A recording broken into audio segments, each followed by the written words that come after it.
ሰላም ጤና ይስጥልን በመላው ዓለም የምትገኙ የተወደዳችሁ የሮሃ ቲቪ ተከታታዮች የመጋቢት 11 2018 ዓ.ም የረፋድ ዜናዎችን ይዘንላችሁ ቀርበናል። ለመላው ኢትዮጵያውያን ሙስሊሞች እንኳን አደረሳችሁ መልእክት ያስተላለፈው አፋብን ሀቅን ከነፍጥ ጋር አንግቦ በድል ዋዜማ ላይ እንደሚገኝ ገልጿል። ሙሉ መግለጫውን ይዘናል። አቶ ሽመልስ አብዲሳ በጸና ታመው በተባበሩት አረብ ኤምሬትስ ሕክምና ላይ መሆናቸውን የብልጽግና ሰዎች አረጋግጠዋል። በኢትዮጵያ አንዳንድ አካባቢዎች ቤንዚን በሊትር እስከ 1200 ብር በጥቁር ገበያ እየተሸጠ መሆኑ ተሰምቷል። የነዳጅ ጉዳይ ብልጽግናን አስደንግጦታል። እስራኤል የቴህራንን የጋዝ ማምረቻ ማውደሟን ተከትሎ ኢራን የባህረ ሰላጤውን ሀገራት የነዳጅ ማምረቻዎች እያጠቃች ነው። አድማጭ ተመልካቾቻችን አብራችሁን ልትቆዩ ከፈቀዳችሁ እነዚህም መረጃዎች በዝርዝር የምናሰማችሁ ይሆናል። የሮሃ ቲቪ ወቅታዊና ሀቀኛ መረጃዎች እንዲደርሷችሁ ቻናሉን ሰብስክራይብ፣ ላይክ እና ሼር በማድረግ አሁኑኑ ቤተሰብ ይሁኑ።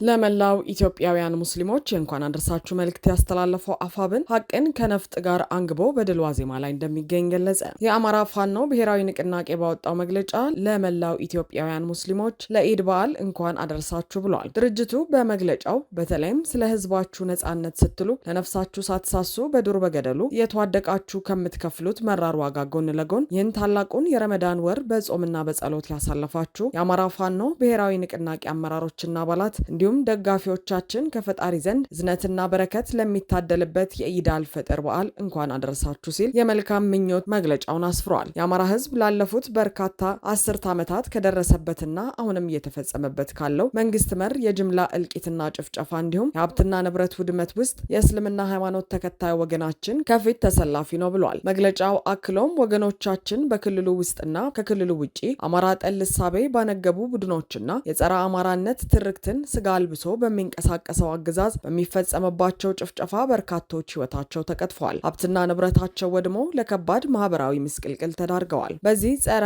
አማራ እሳቤ በሚመራው ስርዓት የሚፈጸመው ሁሉን አቀፍ ጥቃት ተባብሶ በመቀጠሉ ዛሬም በሞት አፋፍ የሚገኙ ወገኖቻችን እልፍ ናቸው ሲል አብራርተዋል። በመቶ ሺዎች የሚቆጠሩ የአማራ ተወላጆች ከተፈጸመባቸው ጭፍጨፋ እንደ ድል ተርፈው ሀብትና ንብረታቸው ወድሞ ከቀያቸው ተፈናቅለው በመጠለያ ጣቢያቸው ውስጥ በረሃብ አለንጋ እየተገረፉ ከሞት ያልተናነሰ ኑሮን እያሳለፉ ይገኛሉ ያለው ድርጅቱ ወገናችን በዚህ መከራ ውስጥ ሆኖም ታላቁን የረመዳን ወር በጾምና በዱዓ በማሳለፍ የጽናት ተምሳሌትነቱን እያሳየ ነው ይላል። በመከራ ውስጥ ሆኖም ለፈጣሪው መገዛትን፣ ጽናትን፣ አሸናፊነትን፣ ትዕግስትንና ጥበበኝነትን ከወለደው ህዝብ የወረሰው የአማራ ፋኖ በአማራ ህዝብ ላይ የተጫነውን የመከራ ቀንበር ይሰብር ዘንድ ሀቅን ከነፍጥ ጋር አንግቦ በድሉ ዋዜማ ላይ እንደሚገኝም ገልጿል። የአማራ ፋኖ እያደረገ ባለው ትግል ሞታቸውን በመጠባበቅ ላይ የሚገኙ ወገኖቻችንን ታድጎ ህልውናቸውን ማስከበር፣ ለተፈጸመው እልቂትና በደል ፍትህና ርት ማስፈን እንዲሁም ወገኖቻችን በገዛ ሀገራቸው በነጻነት ተንቀሳቅሰው ሀብትና ንብረት ማፍራት የሚችሉበትን ስርዓት ማንበር የትግላችን ቀዳሚ ዓላማና ከምንም በላይ ቅድሚያ የምንሰጠው ግባችን ነው በማለትም አጽንኦት ሰጥቷል። ለዚህ ታላቅ ዓላማ ስኬት ህዝባችን በተለይም ህዝበ ሙስሊሙ ትግሉን በባለቤትነት ከመምራት ከመታገል ጀምሮ ስንቅና ትጥቅ በማቅረብ የሀሳብና የመረጃ እገዛ በማድረግ እንዲሁም በዱዓ በመርዳት ረገድ ከፍተኛ ሚና እየተጫወተ ይገኛል ብሏል። ድርጅቱ በእርግጥም ሀቅን ከነፍጥ ጋር ያነገበው የህልውና ትግላችን በሙስሊሙ ማህበረሰብ ንቁ ተሳትፎ ዛሬ በድሉ አጥቢያ ላይ ደርሷል ሲል አስፍሯል። አቶ ሽመልስ አብዲሳ በጸና ታመው በተባበሩት አረብ ኤምሬቶች ሕክምና ላይ መሆናቸውን የብልጽግና ሰዎች አረጋገጡ። የኦሮሚያ ክልል ፕሬዝዳንት አቶ ሽመልስ አብዲሳ በአቡዳቢ ከተማ ሕክምና ላይ ያሳያሉ በሚል እየተጋሩ ያሉ ምስሎች በሰው ሰራሽ አስተውሎት ወይም ኤአይ የተፈበረኩ ናቸው ሲል ጋዜጠኛ ኤልያስ መሰረት ዘግበዋል። ከቅርብ ጊዜ ወዲህ የኦሮሚያ ክልል ፕሬዝዳንት አቶ ሽመልስ አብዲሳ በገጠማቸው የጤና እክል ምክንያት በተባበሩት አረብ ኤምሬቶች አቡዳቢ ሕክምና ላይ መሆናቸውን የሚጠቁሙ መረጃዎች በስፋት እየተጋሩ እንደሚገኙ የጠቀሰው ጋዜጠኛው ይህም እውነት መሆኑን አረጋግጫለሁ ብሏል። ሆኖም ሽመልስ አብዲሳ በአገሪቱ በሚገኝ በአንድ የህክምና ተቋም ውስጥ ተኝተው ሲታከሙ ያሳያሉ የተባሉ በማህበራዊ ትስስር ገጾች በስፋት እየተጋሩ ያሉ ምስሎች ሐሰተኛ መሆናቸውን ጠቁመዋል። የሽመልስ አብዲሳን አሁናዊ የጤና ሁኔታ በተመለከተ ዝርዝር መረጃ እንዳላገኘ የጠቀሰው ኢትዮጵያ ቼክ የተሰኘው የጋዜጠኛ ኤልያስ ሚዲያ በተባበሩት አረብ ኤምሬትስ ህክምና ላይ እንዳሉ ስማችን አይጠቀስ ካለው የመንግስት ምንጮች መስማቱን አረጋግጧል። ይሁንና ፕሬዝዳንቱ አቡዳቢ አካባቢ በሕክምና ተቋም ውስጥ ተኝተው ሕክምና እየተከታተሉ እንደሆነ ያሳያሉ በሚል እየተጋሩ ያሉ ምስሎች ትክክለኛ እንዳልሆኑ አረጋግጫለሁ ብለዋል። ሽመልስ አብዲሳ በኦህዴድ ብልጽግና ውስጥ ከአብይ አህመድ ቀጥሎ ያሉ ሁለተኛ አደገኛና ፈላጭ ቆራጭ ሰው እንደሆኑ ብዙዎች ይናገራሉ። በኦሮሚያ ክልል በአማራነታቸው ለተገደሉ፣ ለተፈናቀሉ፣ ሀብት ንብረታቸውን ላጡ ወገኖች ሁሉ ግንባር ቀደም የዘር ማጥፋት ወንጀል ተጠያቂ መሆናቸውም ይነገራል። አቶ ሽመልስ በተለያዩ አጋጣሚዎች በሚያደርጓቸው የጥላቻ ንግግሮች፣ ዛቻዎች፣ ሐሰተኛ ትርክቶችና ግጭት ቀስቃሽ ሀሳቦቻቸው ይታወቃሉ። ለዚህም ይመስላል የእኚህ የብልጽግና ሹም መታመም እጅጉን አነጋጋሪ ሆነው።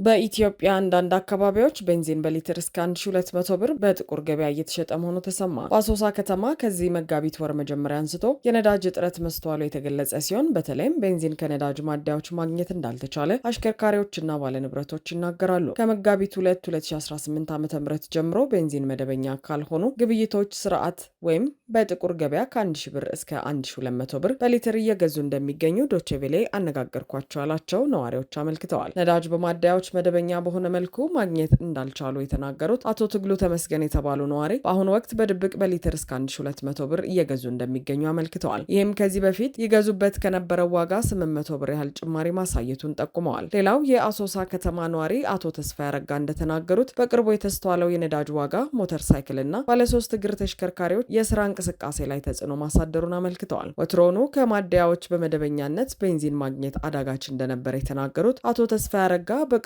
በነዳጅ ላይ የተስተዋለውን ከፍተኛ የዋጋ ጭማሪ ከትራንስፖርት አገልግሎት በተጨማሪ በሌሎች አገልግሎትና አቅርቦት ላይ ተጽዕኖ ሊያሳድር እንደሚችል ስጋታቸውን ገልጸዋል። በአሶሳ ከተማ የተስተዋለውን የነዳጅ ዋጋ ጭማሪን በተመለከተ ከክልሉ ንግድና ገበያ ልማት ቢሮ ተጨማሪ ማብራሪያ ለማግኘት አለመቻሉንም ዘገባው አመልክተዋል። የነዳጅ ዋጋን ድጎማን በማንሳት ጭምር ጣራ ያደረሰው የብልጽግናው አገዛዝ አሁን ላይ የኢራኑ ጦርነት በእንቅርት ላይ ጆሮ ደግፍ ሆኖበታል። ይህም ዓለም አቀፍ የነዳጅ ዋጋ መጨመርና አቅርቦት መቀነስ ህዝቡን ራሱ በፈጠረው የኑሮ ውድነት እያሰቃየ ለነበረው ብልጽግና የስልጣኑ ስጋት ሆኖበታል። በሀገር ውስጥ ካሉ ጦርነቶችና አዲስ ስጋት ካንዣበቡ የጦርነት ጉሰማዎች ጋር የከተማው ህዝብ የኑሮ ውድነት ጥያቄ ተደማምሮ ስልጣኔን ያሳጣኛል ብሎ ያሰበው አገዛዝ ነዳጅን በሚመለከት አዳዲስ መመሪያዎችን እያወጣ ይገኛል። በዚህም አብይ አህመድና አዳነች አቤቤን ጨምሮ የብልጽግና ባለስልጣናት በሙሉ ህዝቡን በእግራችሁ መሄድ ተለማመዱ፣ ነዳጅ የማያስወጣውን ብስክሌት ተጠቀሙ፣ የእንስሳት መጓጓዣዎችን ቅድሚያ ስጡ ሲሉ ተደምጠዋል። እስራኤል የቴህራንን የጋዝ ማምረቻ ማውደሟን ተከትሎ ኢራን የባህረ ሰላጤውን ሀገራት የነዳጅ ማምረቻዎች እያጠቃች ነው። የዓለም 20% የነዳጅ ምርት በሚተላለፍበት የሆርሙዝ ወሽመጥ ላይ በተፈጠረው መስተጓጎል የነዳጅ ዋጋ ከፍተኛ ጭማሪ እያሳየ ነው። አሁን ደግሞ ከፍተኛ ነዳጅ የሚመረትባቸው የፋርስ ባህረ ሰላጤ ሀገራት የነዳጅ ማምረቻዎች ላይ አሜሪካ፣ እስራኤልና ኢራን ጥቃት መፈጸም በመጀመራቸው ዓለምን ስጋት ላይ ጥለዋል። የባህረ ሰላጤው ሀገራት ላይ የሚፈጸመው የሚሳይልና የድሮን ጥቃት የተባበሩት አረብ ኤምሬትስ፣ ኩዌት፣ ሳውዲ አረቢያ እና ባህሬን ዛሬ ሌሊቱን በጥቂት ሰዓታት ልዩነት ውስጥ የሚሳይልና የድሮን ጥቃቶች እንደተፈጸመባቸው ተናግረዋል። የተባበሩት አረብ ኤምሬትስ የመከላከያ ሚኒስቴር በአሁኑ ጊዜ ከኢራን የተተኮሱ ሚሳይሎችንና ድሮኖችን የማክሸፍ ስራ እየሰራ መሆኑን ተናግሮ የአገሪቱ ዜጎች የአየር መከላከያ ስርዓቶች ጥቃቶቹን ሲያከሽፉ የሚፈጠሩ ፍንዳታዎችን ሊሰሙ እንደሚችሉ ተናግረዋል። ኩዌት በአየር መከላከያ ስርዓቷ ምክንያት ስለሚፈጠሩ ፍንዳታዎች ማስጠንቀቂያ ሰጥታለች። እናም ዜጎቿ ከባለስልጣናት የተሰጡ የደህንነት መመሪያዎችን እንዲከተሉ ጠይቃለች። የሳውዲ አረቢያ የመከላከያ ሚኒስቴር በአገሪቱ ምስራቃዊ አካባቢ 5 ተጨማሪ ድሮኖች መክሸፋቸውንና ጥቃት መፈጸማቸውን አስታውቋል። የባህሬን የውስጥ ጉዳይ ሚኒስቴር የአደጋ ጊዜ ደወል ከተሰማ ነዋሪዎች በአቅራቢያቸው ወደሚገኝ ደህንነቱ የተጠበቀ ቦታ እንዲሄዱ ጠይቋል። ሚሳኤሎቹ ከኢራን የተተኮሱ መሆናቸውንና ስብርባሪው ያደረሰው ፍንዳታ በአንድ መጋዘን ላይ እሳት እንዳስከተለ ጨምሮ አስታውቋል። ምንም እንኳን ኢራን የምትፈጽማቸውን ጥቃቶች እንድታቆም ጥሪ ቢቀርብም የኩዌት መንግስት የነዳጅ ድርጅት የሆነው ኬፒሲ ነዳጅ ማጣሪያዎቹ በበርካታ የድሮን ጥቃቶች መመታታቸውን አስታውቋል። እስካሁን ድረስ ስለደረሰው ጉዳት ይፋ የሆነ መረጃ የለም። እስራኤል የቴህራንን ጋዝ ማምረቻን ሳውዝ ፓርስን ካጠቃች በኋላ ኢራን በገልፍ ባህረ ሰላጤው ሀገራት የሚገኙ የነዳጅና የጋዝ ማምረቻዎች ላይ ተደጋጋሚ ጥቃቶችን ፈጽማለች። የኳታር ኢነርጂ ሚኒስቴር በበኩሉ ኢራን በራስ ላፋን የጋዝ ማምረቻ ተቋም ላይ ፈጸመችውን ጥቃት ተከትሎ ከፍተኛ ውድመት መድረሱንና አገሪቱን ቢሊዮኖችን እንደሚያስወጣት ተናግረዋል። ኳታር ወደ ውጭ ውጪ የምትልከው ፈሳሽ ተፈጥሯዊ ጋዝ በሚቀጥሉት 5 ዓመታት ብቻ በ17 በመቶ የሚቀንስ ሲሆን ሀገሪቱ በዓመት 20 ቢሊዮን ዶላር እንድታወጣ ያደርጋታል ብለዋል። ሚኒስትሩ አክለውም በኢራን ጥቃት ካሏቸው 14 ማምረቻዎች 2 ወድመዋል ብለዋል። ኢራን በኳታር ራስ ላፋን የተፈጥሮ ጋዝ ማምረቻ ላይ ጥቃት የፈጸመችው እስራኤል በሳውዝ ፓርስ የጋዝ ማምረቻ ላይ ድብደባ መፈጸሟን ተከትሎ ነው። በሌላ በኩል የእስራኤሉ ጠቅላይ ሚኒስትር ቤንያሚን ኔታንያሁ ትናንት ምሽት በሰጡት ጋዜጣዊ መግለጫ ኢራን ከምንጊዜውም በላይ ደካማ ሆናለች ሲሉ ተናግረዋል። ኢራን ዩራኒየም የማበልጸግም ሆነ ባለስቲክ ሚሳይል የመስራት አቅም አይኖራትም ሲሉ ተደምጠዋል። ይሁን እንጂ በኢራን ላይ እያካሄዱት ያለው ወታደራዊ ዘመቻ አስፈላጊ እስከሆነ ድረስ ሊቀጥል ይችላል በማለት መቼ እንደሚያበቃ ከመናገር ተቆጥበዋል። ኔታንያሁ ጦርነቱ ሰዎች ከሚያስቡት ጊዜ ፈጥኖ ይጠናቀቃል ሲሉ ተናግረዋል። አድማጭ ተመልካቾቻችን የሰዓቱ የሮሃ ቲቪ ዜናዎች የተከታተላችኋቸውን ይመስሉ ነበር። አብራችሁን ስለነበራችሁ ከልብ እናመሰግናለን። ሰላም።